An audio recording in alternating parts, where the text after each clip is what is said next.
Pre-Revelation Days. Chapter 1. The Mission of Shaykh Ahmad-I-AHSA'I.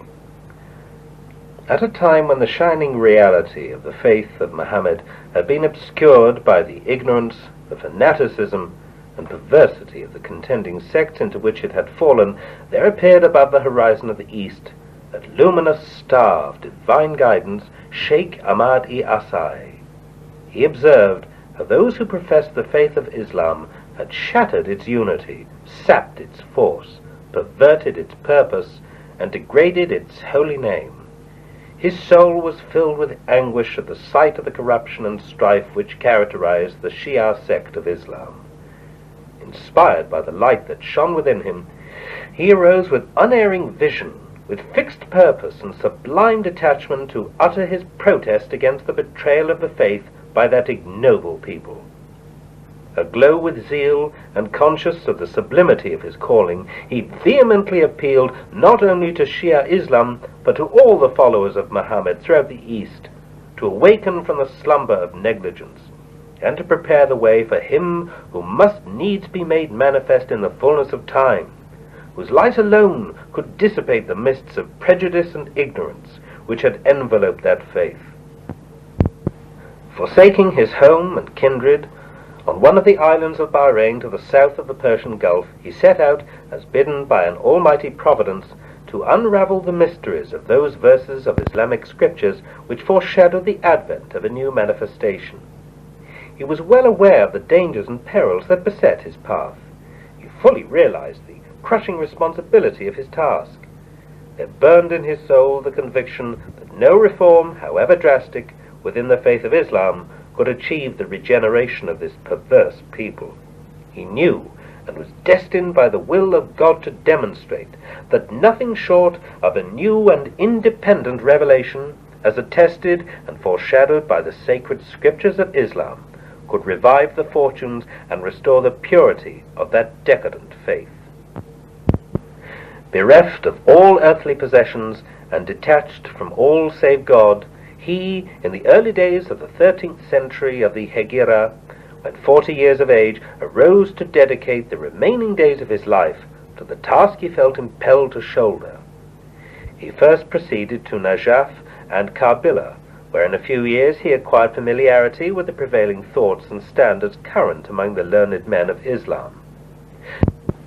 There he came to be recognized as one of the authorized expounders of the Islamic Holy Writ, was declared a mujtahid, and soon obtained an ascendancy over the rest of his colleagues, who either visited or were residing in the holy cities. These came to regard him as one initiated into the mysteries of divine revelation, and qualified to unravel the abstruse utterances of Muhammad and of the Imams of the faith. As his influence increased, and the scope of his authority widened, he found himself besieged on every side by an ever-increasing number of devoted inquirers who asked to be enlightened regarding the intricacies of the faith, all of which he ably and fully expounded. By his knowledge and fearlessness, he struck terror to the hearts of the Sufis and Neoplatonists and other kindred schools of thought who envied his learning and feared his ruthlessness. There is a footnote here. The chief peculiarities of Shaykh Ahmad's views seem to have been as follows. He declared that all knowledge and all sciences were contained in the Quran, and that therefore to understand the inner meanings of the latter in their entirety, a knowledge of the former must be acquired. To develop this doctrine, he used to apply Kabbalistic methods of interpretation to the sacred text, and exerted himself to acquire familiarity with the various sciences known to the Muslim world. He entertained the most exaggerated veneration for the Imams, especially the Imam Ja'far-i-Sadiq, the sixth of them in succession, whose words he would often quote. About the future life and the resurrection of the body also, he held views which are generally considered to be heterodox, as previously mentioned. He declared that the body was composed of different portions, derived from each of the 4 elements and the 9 heavens, and that the body wherewith he was raised in the resurrection contained only the latter components, the former returning at death to their original sources. This subtle body, which alone escaped destruction, he called Jism-i-Hurakliya, the latter being supposed to be a Greek word. He asserted that it existed potentially in our present bodies like glass in stone. Similarly, he asserted that, in the case of the night ascent of the Prophet to heaven, it was this, and not his material body, which performed the journey. On account of these views, he was pronounced unorthodox by the majority of ulamas, and accused of holding the doctrines of Mullah Sadra, the greatest Persian philosopher of the times. Journal of the Royal Asiatic Society, 1889, Article 12, pages 890 to 891. Thereby he acquired added favour in the eyes of those learned divines who looked upon these sects as the disseminators of obscure and heretical doctrines. Yet great as was his fame, and universal as was the esteem in which he was regarded, he despised all the honours which his admirers lavished upon him. He marvelled at their servile devotion to dignity and rank, and refused resolutely to associate himself with the objects of their pursuits and desires. Having achieved his purpose in those cities, and inhaling the fragrance which wafted upon him from Persia, he felt in his heart an irresistible yearning to hasten to that country. He concealed from his friends, however, the real motive that impelled him to direct his steps towards that land. By way of the Persian Gulf, he hastened into the land of his heart's desire, ostensibly for the purpose of visiting the shrine of the Imam Rida in Mashhad. He was filled with eagerness to unburden his soul, and searched zealously for those to whom he could deliver the secret, which to no one he had as yet divulged. Upon his arrival in Shiraz, the city which enshrined that concealed treasure of God, and from which the voice of the herald of a new manifestation was destined to be proclaimed, he repaired to the Masjid-i-Jumi, a mosque in which, in its style and shape, bore a striking resemblance to the holy shrine of Mecca. Many a time did he, whilst gazing upon that edifice, observe, "Verily this house of God betokens such signs as only those who are endowed with understanding can perceive. Methinks he who conceived and built it was inspired of God." There is a footnote here. In the country of Fars, there is a mosque in the centre of which rises a structure similar to the Kaaba, which is the Masjid-i-Jumi.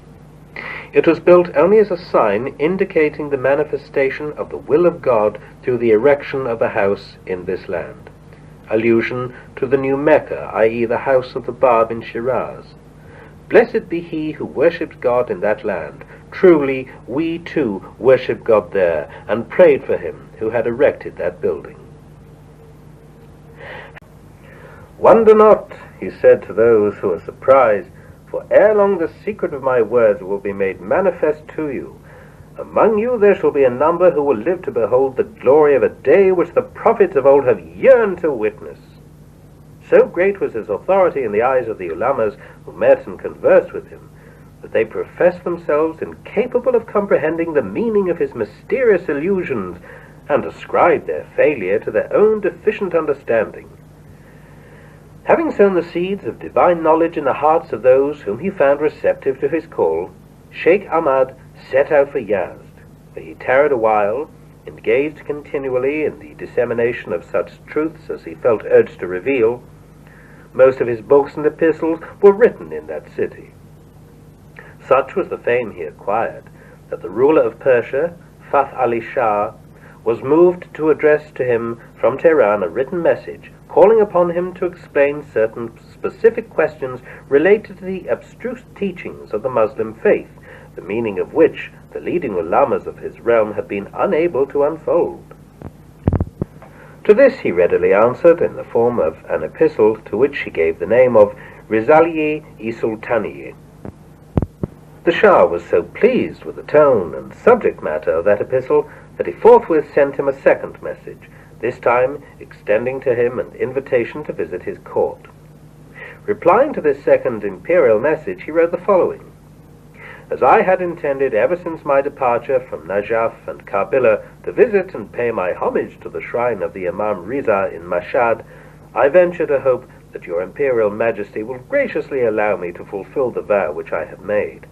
Later on, God willing, It is my hope and purpose to avail myself of the honor which your Imperial Majesty has deigned to confer upon me." Among those who, in the city of Yazd, were awakened by the message of that bearer of the light of God was Haji Abdul Wahab, a man of great piety, upright and God-fearing. He visited Shaykh Ahmad each day in the company of a certain Mullah Abdul Khalik-i Yazdi, who was noted for his authority and learning. On certain occasions, however, in order to talk confidentially with Abdul Wahab, Shaykh Ahmad, to the great surprise of the learned Abdul Khalik, would ask him to retire from his presence and leave him alone with his chosen and favorite disciple. This marked preference shown to so modest and illiterate a man as Abdul Wahab was a cause of great surprise to his companion, who was only too conscious of his own superiority and attainments. Later, however, when Shaykh Ahmad had departed from Yazd, Abdul Wahab retired from the society of men and came to be regarded as a Sufi. By the orthodox leaders of that country, however, such as the Nimatullahi and Jahabi, he was denounced as an intruder and was suspected of a desire to rob them of their leadership.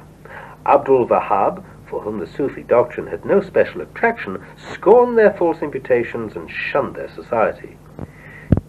He associated with none except Haji Hassani Nayini, whom he had chosen as his intimate friend and to whom he confided the secret with which he had been entrusted by his master. When Abdul Wahab died, this friend, following his example, continued to pursue the path which he had directed him to tread, and announced to every receptive soul the tidings of God's fast approaching revelation. Mirza Mahmud-i-Khamsari, whom I met in Kashan, and who at that time was an old man over 90 years of age, and was greatly beloved and revered by all those who knew him, related to me the following story. I recall when in my youth, at the time when I was living in Kashan, I heard of a certain man in Nayin who had arisen to announce the tidings of a new revelation, and under whose spell fell all who heard him, whether scholars, officials of the government, or the uneducated among the people. His influence was such that those who came in contact with him renounced the world and despised its riches. Curious to ascertain the truth, I proceeded, unsuspected by my friends, to Nayin, where I was able to verify the statements that were current about him. His radiant countenance bespoke the light that had been kindled in his soul. I heard him one day, after he had offered his morning prayer, speak words such as these: "Ere long will the earth be turned into a paradise. Ere long will Persia be made the shrine round which will circle the peoples of the earth."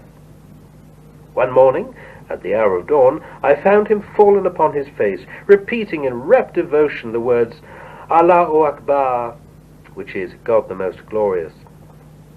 To my great surprise, he turned to me and said, "That which I have been announcing to you is now revealed.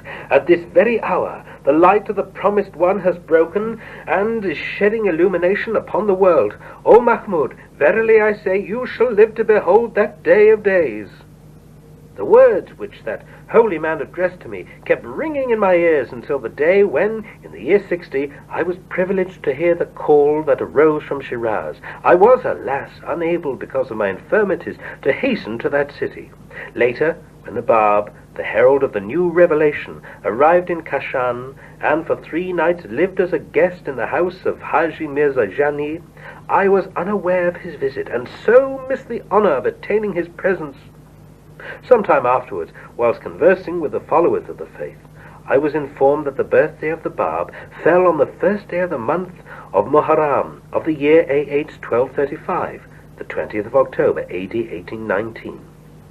I realized that the day to which Haji Hassan-i Nayini had referred did not correspond with this date, that there was actually a difference of 2 years between them. This thought sorely perplexed me. Long after, however, I met a certain Haji Mirza Kamaluddin Inaraki, who announced to me the revelation of Baha'u'llah in Baghdad, and who shared with me a number of verses from the Qasadi-i-Rvaqa'i, as well as certain passages of the Persian and Arabic hidden words. I was moved to the depths of my soul as I heard him recite those sacred words. The following I still vividly remember. O Son of Being, thy heart is my home, sanctify it for my descent. Thy spirit is my place of revelation, cleanse it for my manifestation.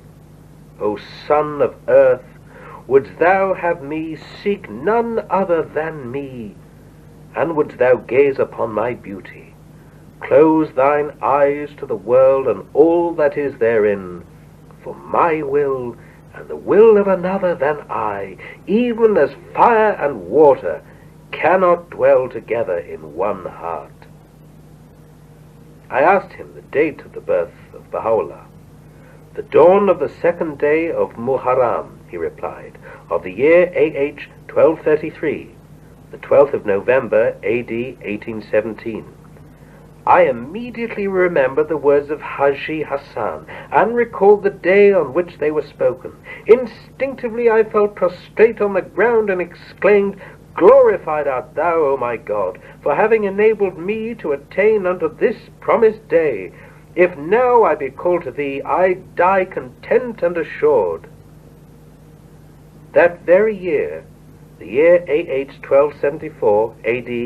1857 to 1858, that venerable and radiant soul yielded his spirit to God. This account, which I heard from the lips of Mirza Mahmud-i Kamsari himself, and which is still current amongst the people, is assuredly a compelling evidence of the perspicacity of the late Shaykh Ahmad-I-AHSA'I, and bears eloquent testimony to the influence he exercised upon his immediate disciples. The promise he gave them was eventually fulfilled, and the mystery with which he fired their souls was unfolded in all its glory. During those days when Sheikh Ahmad was preparing to depart from Yazd, Seid Kazim-i that other luminary of divine guidance, set out from his native province of Gilan with the object of visiting Sheikh Ahmad ere the latter undertook his pilgrimage to Khurasan. In the course of his first interview with him, Sheikh Ahmad spoke these words, I welcome you, O my friend. How long and how eagerly have I waited for you to come and deliver me from the arrogance of this perverse people. I am oppressed by the shamelessness of their acts and the depravity of their character.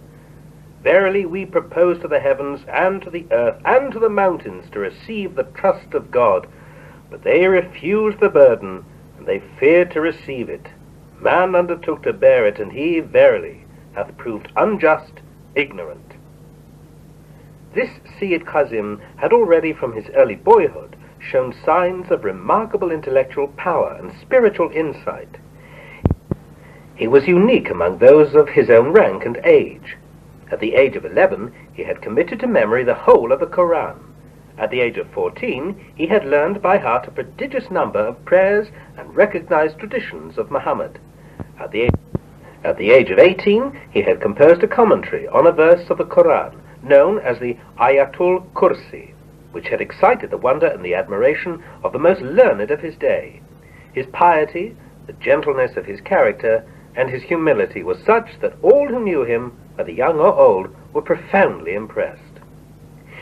In the year A.H. 1231, A.D. 1815 to 16, when only 22 years old, he, forsaking home, kindred, and friends, departed from Gilan, intent upon attaining the presence of him who had so nobly arisen to announce the approaching dawn of a divine revelation.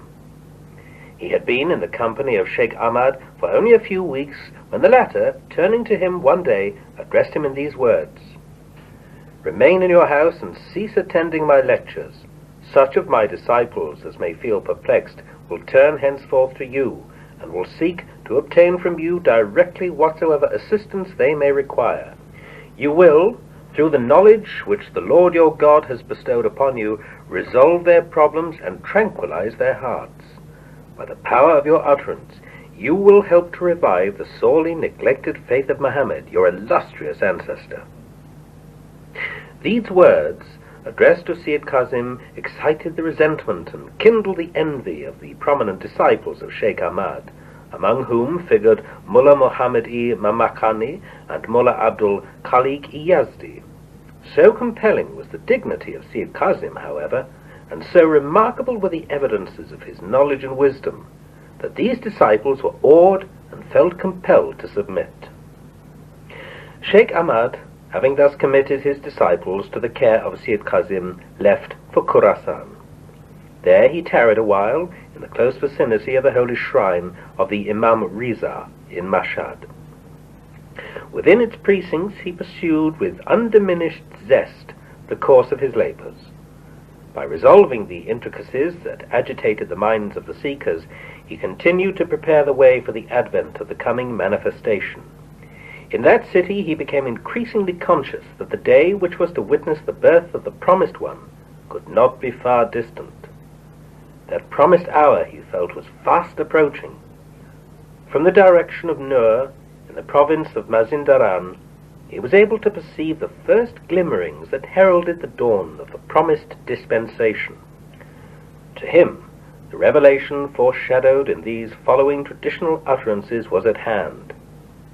Ere long shall ye behold the countenance of your Lord, resplendent as the moon in its full glory, and yet ye shall fail to unite in acknowledging his truth and embracing his faith. And one of the most mighty signs that shall signalize the advent of the promised hour is this: a woman shall give birth to one who shall be her Lord. Shaykh Ahmad therefore set his face towards Nur, and accompanied by Seid Kazim and a number of his distinguished disciples, proceeded to Tehran. The Shah of Persia, being informed of the approach of Shaykh Ahmad to his capital, commanded the dignitaries and officials of Tehran to go out to meet him. He directed them to extend a cordial expression of welcome on his behalf. The distinguished visitor and his companions were royally entertained by the Shah, who visited him in person and declared him to be the glory of his nation and an ornament to his people. In those days there was born a child in an ancient and noble family of Nur, whose father was Mirza Abbas, better known as Mirza Buzurg, a favored minister of the crown. There is a footnote. Mirza Abul Fazl asserts in his writings that the genealogy of Baha'u'llah can be traced back to the ancient prophets of Persia as well as to its kings who ruled over the land prior to the Arab invasion. That child was Baha'u'llah. His name was Mirza Hussein Ali. At the hour of dawn, on the second day of Muharram, in the year AH 1233, the 12th of November AD 1817, the world, unaware of its significance, witnessed the birth of him who was destined to confer upon it such incalculable blessings. Shaykh Ahmad, who recognized in its full measure the meaning of this auspicious event, yearned to spend the remaining days of his life within the precincts of the court of this divine, this new-born king. But this was not to be. His thirst unallayed, and his yearning unsatisfied, he felt compelled to submit to God's irrevocable decree, and, turning his face away from the city of his beloved, proceeded to Kermanshah. The governor of Kermanshah, Prince Muhammad Ali Mirza, the Shah's eldest son, and the ablest member of his house, had already begged permission of His Imperial Majesty to enable him to entertain and serve in person Shaykh Ahmad. So favored was the prince in the eyes of the Shah that his request was immediately granted. Wholly resigned to his destiny, Shaykh Ahmad bade farewell to Tehran.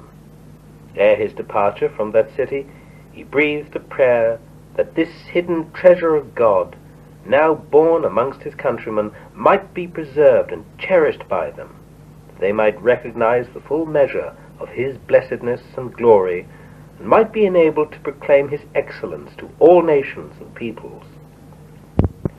Upon his arrival in Kermanshah, Shaykh Ahmad decided to select a number of the most receptive from among his Shia disciples, and by devoting his special attention to their enlightenment, to enable them to become the active supporters of the cause of the promised revelation.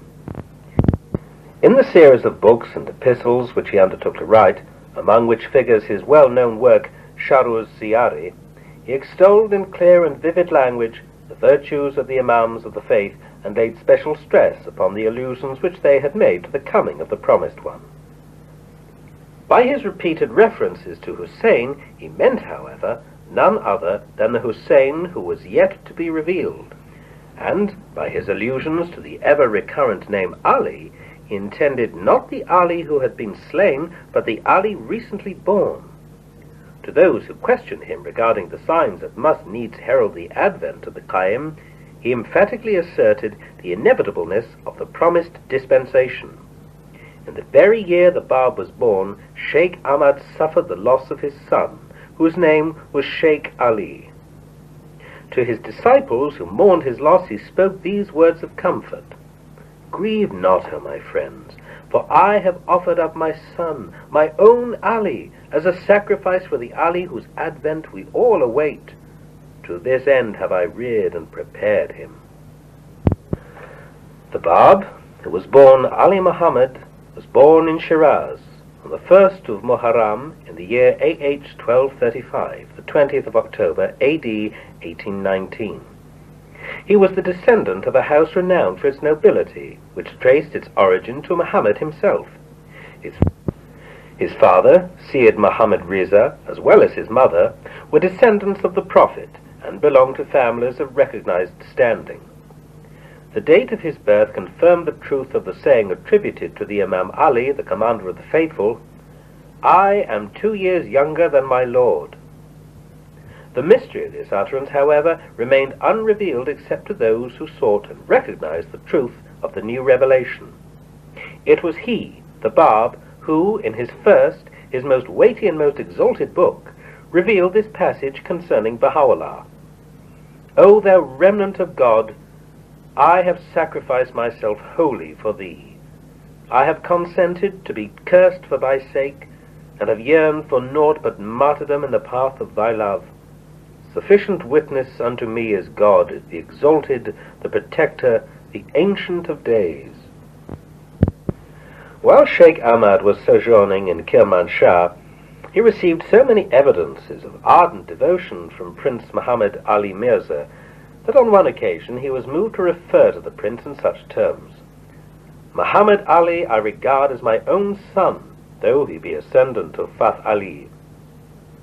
A considerable number of seekers and disciples thronged to his house and eagerly attended his lectures. To none, however, did he feel inclined to show the consideration and affectionate regard which characterized his attitude towards Seid Kazim. He seemed to have singled him out from among the multitude that crowded to see him, and to be preparing him to carry on with undiminished vigor his work after his death. One of his disciples one day questioned Shaykh Ahmad concerning the word which the promised one is expected to utter in the fullness of time, a word so appallingly tremendous that the 313 chiefs and nobles of the earth would each and all flee in consternation as if overwhelmed by its stupendous weight. To him Shaykh Ahmad replied, "How can you presume to sustain the weight of the word which the chieftains of the earth are incapable of bearing? Seek not to gratify an impossible desire. Cease asking me this question and beseech forgiveness from God." That presumptuous questioner again pressed him to disclose the nature of that word. At last Shaykh Ahmad replied, "Were you to attain that day, were you to be told to repudiate the guardianship of Ali and to denounce its validity, what would you say?" "God forbid," he exclaimed, "such things can never be. That such words should proceed out of the mouth of the promised one is to me inconceivable." How grievous the mistake he made, and how pitiful his plight! His faith was weighed in the balance, and was found wanting, inasmuch as he failed to recognize that he who must needs be manifest is endowed with that sovereign power which no man dare question. His is the right to command whatever he willeth, and to decree that which he pleaseth. Whoever hesitates, whoever, though it be for the twinkling of an eye or less, questions his authority, is deprived of his grace, and is accounted of the fallen. And yet few, if any, among those who listened to Shaykh Ahmad in that city, and heard him unfold the mysteries of the allusions in the sacred scriptures, were able to appreciate the significance of his utterances, or to apprehend their purpose. Seid Kazim, his able and distinguished lieutenant, alone could claim to have understood his meaning. After the death of Prince Muhammad Ali Mirza, Shaykh Ahmad, freed from the urgent solicitations of the prince to extend his sojourn in Kermanshah, transferred his residence to Karbala. Though to outward seeming he was circling round the shrine of the Sayyidu Shuhada, the Prince of Martyrs, the Imam Hussein, his heart, whilst he performed those rites, was set upon that true Hussein, the only object of his devotions. A host of the most distinguished ulamas and mujtahids thronged to see him. Many began to envy his reputation, and a number sought to undermine his authority. However much they strove, they failed to shake his position of undoubted preeminence amongst the learned men of that city. Eventually, that shining light was summoned to shed its radiance upon the holy cities of Mecca and Medina. Thither he journeyed.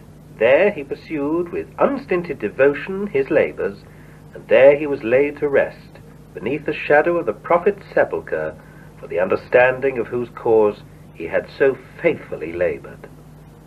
Ere he departed from Karbala, he confided to Seid Kazim, his chosen successor, the secret of his mission, and instructed him to strive to kindle in every receptive heart the fire that had burned so brightly within him.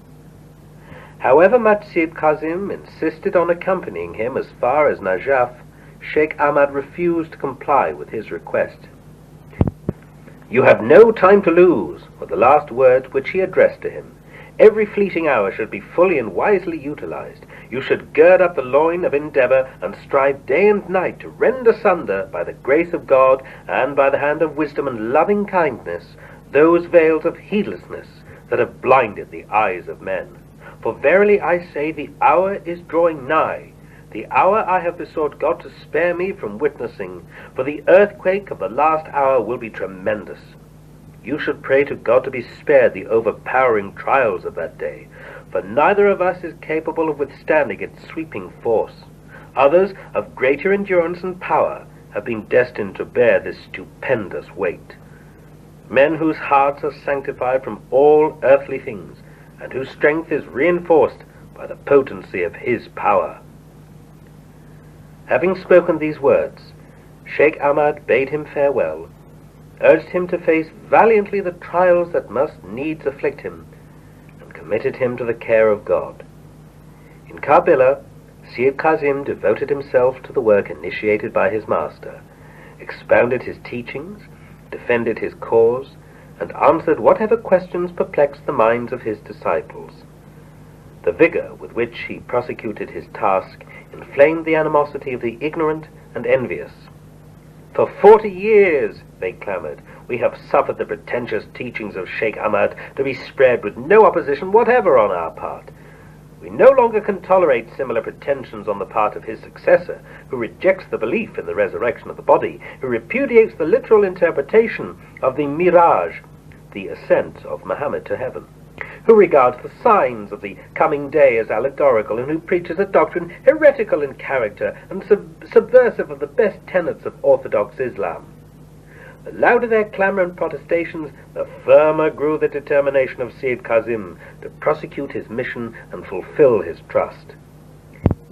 He addressed an epistle to Shaykh Ahmad, wherein he set forth at length the calumnies that had been uttered against him, and acquainted him with the character and extent of their opposition. In it he ventured to inquire as to how long he was destined to submit to the unrelenting fanaticism of a stubborn and ignorant people, and prayed to be enlightened regarding the time when the promised one was to be made manifest.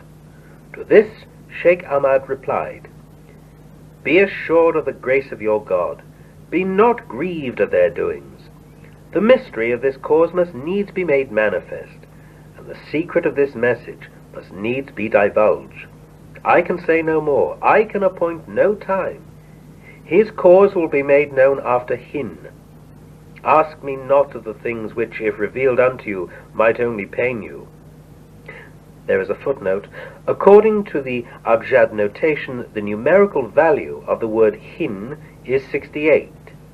It was in the year AH 1268, that is AD 1851 to 1852, that Baha'u'llah, while confined in the Seer Shal of Tehran, received the first intimations of his divine mission. Of this he hinted in the odes which he revealed in that year. How great, how very great is his cause, that even to so exalted a personage as Seid Kazim words such as these should have been addressed. This answer of Shaykh Ahmad imparted solace and strength to the heart of Seid Kazim, who, with redoubled determination, continued to withstand the onslaught of an envious and insidious enemy. Shaykh Ahmad died soon after, in the year A.H. 1242, in Hadi, in the neighborhood of Medina, at the age of 81, and was laid to rest in the cemetery of Baha'I, in the close vicinity of the resting place of Muhammad in the holy city of Medina.